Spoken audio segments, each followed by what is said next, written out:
মানে রেসপন্সিবিলিটি পালন করতে গিয়ে উনি বলে ফেলছেন এমন একটা কথা যে সীমা যদি ভারতের অভ্যন্তরে কেউ যদি গুলি করে মারে বিএসএফ সেটা নাকি সীমান্ত হত্যা না, যেটা আপনি ইন্টারন্যাশনাল নর্মস, আপনার প্র্যাকটিস, লিগ্যাল নর্মস সবগুলোর বাইরে গিয়ে তিনি কথা বলছেন।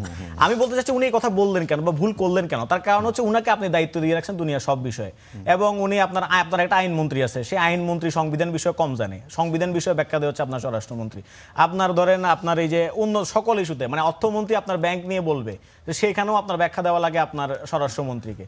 তো আসলে আমি বুঝতে পারি না এটা কি আসলে বিএনপির ব্যর্থতা কিনা, যে সে তার অন্য আরো লোকজন যারা খুবই কেপেবল তাদেরকে পয়দা করতে পারে না এরকম কিছু, নাকি হচ্ছে গিয়ে অন্য আরেকজনকে বেশি দায়িত্ব দিয়েছে। একজন মানুষ যদি কেপেবল হয়, তিনি যদি মুখপাত্র কোনো সমস্যা নাই, একজন মানুষ যদি কেপেবল হয় তাকে আপনি 100টা মন্ত্রণালয় চালাইতে দেন, কোনো সমস্যা নেই, কিন্তু তার সমালোচনা ওইরকম হবে।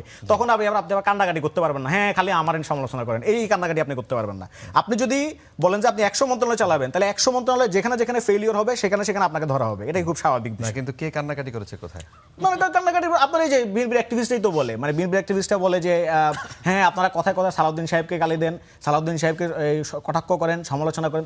এখন সালাউদ্দিন সাহেব যদি 10টা মন্ত্রণালয় চালাইতে চায় বা তাদের স্পোক্স পার্সন হয়ে ওঠে, তাহলে সেটার ব্যর্থতার দায়ভার ওনাকে নিতে হবে না? সেটার ব্যর্থতার জন্য ওনাকে সবাই কথা শোনাবে না? এটাই তো স্বাভাবিক। আচ্ছা, তিনি তার যে ব্যর্থতার কথা বললেন, ডাক্তার রাকিব তিনি বলছিলেন তার আগে যে এই একই সময় যদি আগের সরকারের সাথে, ডক্টর ইউনূসের সরকারের সাথে কিংবা শেখ হাসিনার আগের আমলের সাথে যদি তুলনা করেন, ওই 100 দিনের রিপোর্ট অনুযায়ী যেই পরিমাণ ধরেন অপরাধ হয়েছে সেই তুলনায় কম হয়েছে।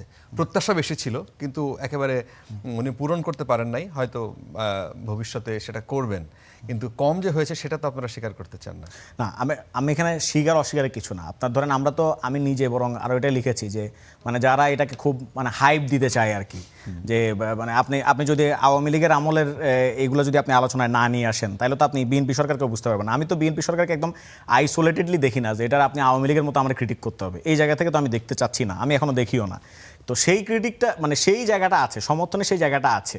মানে আপনি এখানে বিএনপি সে যদি ভুল করে আমি সমাধান করে দিব, শুধরে দিব, কিন্তু সেটাকে আপনার আওয়ামী লীগ আমলে মানে আওয়ামী লীগ আমলের সাথে তুলনা করে বলবো এটা হবে না। কিন্তু কথা হচ্ছে তার যে টার্ন, তার যে অভিমুখ, সেটা আস্তে আস্তে সেদিকে যাচ্ছে।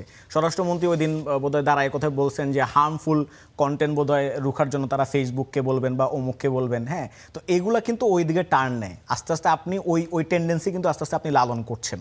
এবং আপনার ধরেন এই যে এখন এই যে বেটিং বা জুয়া প্রতিরোধী যে আইন, সেখানে এই আইনটার মধ্যে আপনি যদি খেয়াল করেন, এই আইনটা সামনে হয়তো ড্রাফট আকারে সামনে হাজির হবে এবং সংসদে হয়তো পাস হবে।